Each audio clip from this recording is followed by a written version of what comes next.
सलम, रात तेरे पिताजी ने मुझे सपने में या फिर मुझे आभास हुआ कहा कि प्रेमा, मुझे ये 1 महीना होने को आया है और तूने मेरा ब्रीफ केस अभी तक खोलकर नहीं देखा। उसमें बहुत ही आवश्यक पेपर रखे हैं। मैंने तुम्हें बताया था ना कि मेरे बाद ब्रीफ केस खोलकर सभी पेपर निकाल कर पढ़ लेना। माँ, आपको पहले बताना चाहिए था। पता नहीं कितने महत्वपूर्ण पेपर हैं जिन्हें वह आपको पढ़ाना चाहते थे। आप चिंता न करें, आज छुट्टी का दिन है, मैं अभी सब देख लेता हूँ। सलब ने सूटकेस के सारे पेपर देख लिए। घर की रजिस्ट्री के पेपर, मेडिकल टेस्ट के पेपर, बिजली के बिल व अन्य खरीदे गए सामानों के बिल रखे थे। कुछ ऐसा नहीं मिला जो महत्वपूर्ण हो। अंत में एक पैकेट मिला जिस पर प्रभा के लिए व्यक्तिगत लिखा था। कौतूहलवश पैकेट खोला तो उसमें 2 लिफाफे निकले जिन पर 1 नंबर व 2 नंबर लिखा था। माँ, पहले आप 1 नंबर का लिफाफा खोलिए, बाद में 2 नंबर का खोलिएगा। यह केवल आपके लिए है। बेटा, तुझसे क्या छुपाना, तुम तो मेरे अपने हो। बहू को भी बुला लो, तुम ही पढ़ो, मुझसे नहीं पढ़ा जाएगा। प्रभा, जब से मैं बीमार रहने लगा तभी से चाहता था कि अपने जीवन से संबंधित हर चीज़ एवं आवश्यक बातें तुम्हें समझा दूं, जिससे मेरे बाद तुम्हें कोई परेशानी न हो। लेकिन जब जब तुझसे बात करनी चाहिए तब तब तुम भावुक हो जाती थी। मैं तुम्हें शब्दों द्वारा तो कभी बता नहीं पाया, इसलिए यही निर्णय लिया कि लिखकर सब बातें बता दूं। प्रभा, हम दोनों का जीवन बहुत संघर्षपूर्ण रहा है। कभी भी मैं तुम्हें वह सुख सुविधा नहीं दे पाया जिसकी तुम हकदार थी। मेरी परिस्थिति ही कुछ ऐसी थी कि मैं अपने परिवार के लिए वह सब नहीं कर पाया जो मैं चाहता था। मेरी महीने भर की आय जीवन की नितांत आवश्यक वस्तुओं के लिए ही पर्याप्त होती थी। बैंक में जमा करना या मनोरंजन पर खर्च करना अकल्पनीय सा था। मैंने अनेक बार तुम्हें छोटी छोटी बातों के लिए मन मारते हुए देखा है। बच्चों को भी कहाँ दे पाया जो उनकी चाहत थी। फिर भी तुम्हारे सहयोग से गृहस्थी की गाड़ी जैसे तैसे खिंचती रही। इसी बीच घटी एक घटना ने मेरे मानस को झकझोर कर रख दिया।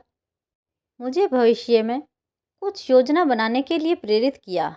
मेरे कार्यालय में मेरे एक सहयोगी के अंकल, जो एक प्राइवेट कंपनी में बहुत अच्छी पोस्ट पर कार्य करते थे, रिटायरमेंट के समय उन्हें ऑफिस से काफ़ी बड़ी रकम मिली थी।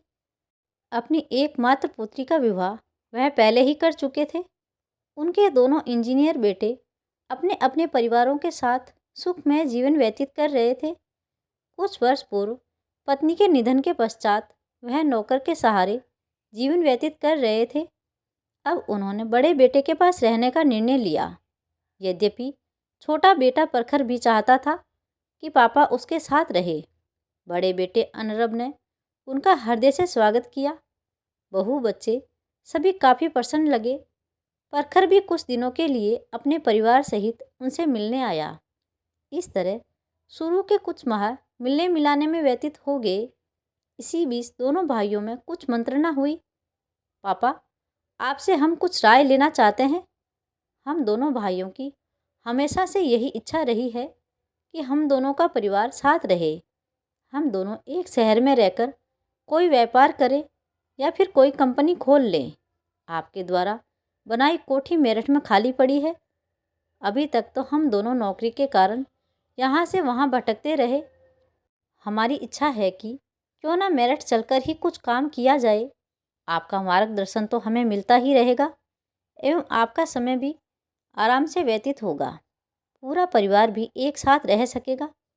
पापा, अभी तक तो हमारे पास कोई भी काम शुरू करने के लिए पर्याप्त पैसे नहीं थे। यदि आप हमारी सहायता करें तो हमारा यह सपना साकार हो सकता है। मेरे दोस्त के अंकल को बच्चों का सुझाव अच्छा लगा। उन्होंने सोचा कि मेरे बच्चे कितने योग्य हैं कि मिलकर रहना चाहते हैं। उन्हें मेरा भी कितना ख्याल है। पैसे का क्या है, वह तो मेरे बाद भी उनका ही है। अच्छा है, दोनों मेरे सामने ही सेटल हो जाएं। मेरा क्या है, 2 समय का खाना और बच्चों का प्यार मिलता रहे, यही मेरे लिए बहुत है। इस तरह उन्होंने अपनी पूरी जमा पूंजी लगाकर बच्चों को कंपनी खुलवा दी। कुछ समय तक तो बच्चे उन्हें अपने साथ ले जाते रहे, लेकिन थोड़े ही दिनों में उन्हें एहसास हुआ कि बच्चे उन्हें अब अपने साथ ले जाने से कतराने लगे हैं। कुछ न कुछ बहाना बनाकर वो उन्हें घर पर ही छोड़ जाते। पूछने पर अभद्रता पर उतर आते।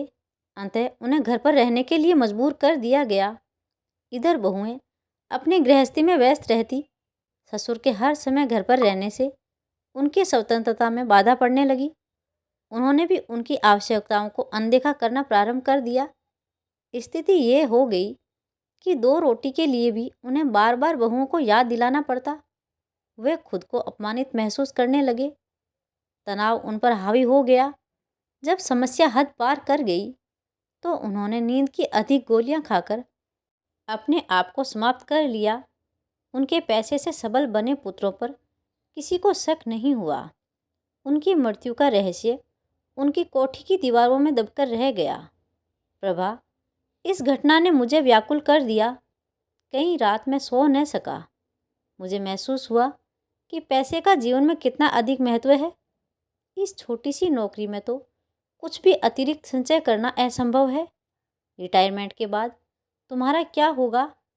बच्चे समय के साथ अपनी अपनी गृहस्थी में रम जाएंगे। इस बीच मुझे कुछ हो गया तो तुम कैसे अपना समय काटोगी? यही चिंता मुझे सताई जा रही थी। इसी चिंता ने मुझे नौकरी के अतिरिक्त कुछ अन्य कार्य करने के लिए सोचने पर विवश कर दिया। क्या करूं, कैसे करूं? इसी उधेड़-बुन में कई दिन निकल गए। एक मित्र ने सुझाव दिया, तुम पढ़े लिखे हो, क्यों नहीं बच्चों को ट्यूशन पढ़ाते? अंततः उन्हीं के प्रयास से मैं एक सज्जन के यहाँ उनके जुड़वा बच्चों को पढ़ाने लगा। तुमसे कहता तो तुम कभी मुझसे ये सब करने नहीं देती। अंततः काम की अधिकता का बहाना बनाकर मैं दफ्तर के बाद बच्चों को पढ़ाने जाने लगा। इस तरह मैंने तुमसे पहला और अंतिम भी झूठ बोला। ट्यूशन की आय को हर माह लेने के बजाय मैं साल में एक बार लेता। उस अच्छी खासी रकम से विकास पत्र खरीद लेता जो 5 साल बाद दूने होकर मिलने लगे। हर वर्ष ये कर्म बन गया। इन पैसों को मैं बैंक में डालने लगा। बीच बीच में प्रमोशन हुए, बोनस भी मिले। उन पैसों से घर की आवश्यकताएं पूरी करता रहा। इस तरह रिटायरमेंट तक मैं कुछ पैसे जोड़ पाया। बच्चे मेधावी थे, उच्च शिक्षा प्राप्त कर अच्छी नौकरियों पर लग गए। रिटायरमेंट के बाद दफ्तर से जो पैसा मिला उसे बच्चों की शादियों पर लगा दिया। पेंशन से हम दोनों का खर्च आराम से चल जाता था। अब मन में शांति थी कि बुढ़ापे में किसी पर निर्भर नहीं रहना पड़ेगा। बच्चों के पास आते आते समय आराम से व्यतीत हो रहा था। अचानक स्वास्थ्य खराब होने पर जब डॉक्टर को दिखाया तो उन्होंने मुझे डरा ही दिया। उनके अनुसार मुझे शुगर के साथ साथ दिल की बीमारी भी होने की प्रबल संभावना थी। ब्लड प्रेशर भी कंट्रोल में नहीं आ रहा था। डॉक्टर के अनुसार मुझे कभी भी कुछ भी हो सकता था। यह जानकर मैं चिंतित रहने लगा। उस समय मुझे न अपना ध्यान आया न ही बच्चों का। बस तुम्हारे लिए मन घबराने लगा। तुम तो गृहस्थी के कार्यों के अलावा कुछ भी नहीं जानती, पूरी तरह से मुझ पर निर्भर हो। अंततः कुछ भी बहाना बनाकर मैंने सलभ के पास रहने का मन बना लिया। सलभ एवं नम्रता काफ़ी समय से आग्रह कर रहे थे कि मम्मी पापा अब आप हमारे पास आकर रहिए। तुमने भी मेरे निर्णय को सहर्ष स्वीकार कर लिया।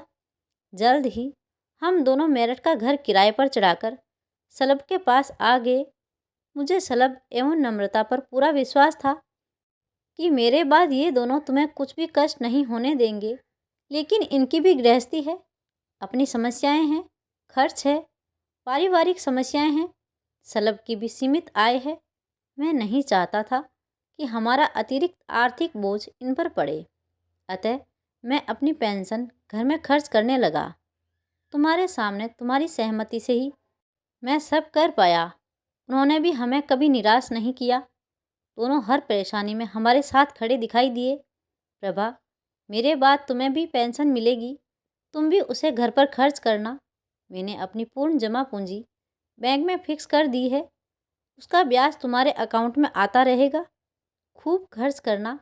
मुझे मालूम है कि पैसों की तंगी के कारण तुम अपनी इच्छाओं को दबाती रही। अब निसंकोच अपने पर खर्च करना, दान करना, बच्चों पर खर्च करना, घूमना फिरना। तुम्हारे पास पैसा होगा तभी घर में भी मान सम्मान मिलेगा।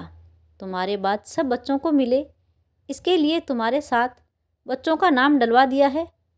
प्रभा, दूसरे लिफाफे में बैंक की चेकबुक, पासबुक एवं एटीएम कार्ड भी है। हाँ, मेरी बीमा पॉलिसी भी तुम्हारे नाम पर है।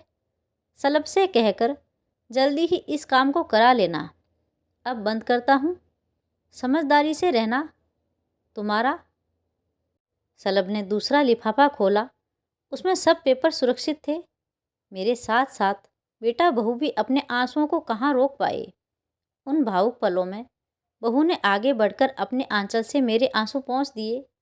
माँ, पापा जी ने जो भी सोचा या किया वह ठीक ही होगा, परंतु आप विश्वास करें कि मैं एवं नम्रता आपका दिल कभी नहीं दुखाएंगे। मैंने डबडबाई आंखों से उन दोनों को अंक में भर लिया। सलब, तेरे पिताजी ने त्याग करके मेरे सुख के लिए इतनी बड़ी रकम जमा कर दी ताकि उनके जाने के बाद मुझे किसी पर निर्भर न रहना पड़े, परंतु वे ये भूल गए कि हमेशा से ही उनका हाथ थामकर चलने वाली ये प्रभा क्या उनके बिना एक कदम भी चल पाएगी। लेकिन ये भावनाएं ही अलग है। मुझे पूरा विश्वास है कि उनका निर्णय गलत नहीं हो सकता। उन्होंने दुनिया देखी भी थी और परखी भी थी। तो दोस्तों, आपको ये कहानी कैसी लगी? कमेंट बॉक्स में अपनी राय ज़रूर दीजिएगा और कहानी अच्छी लगी हो तो वीडियो लाइक, शेयर और सब्सक्राइब करना ना भूलें। मिलते हैं एक और नई कहानी के साथ। बहुत बहुत धन्यवाद।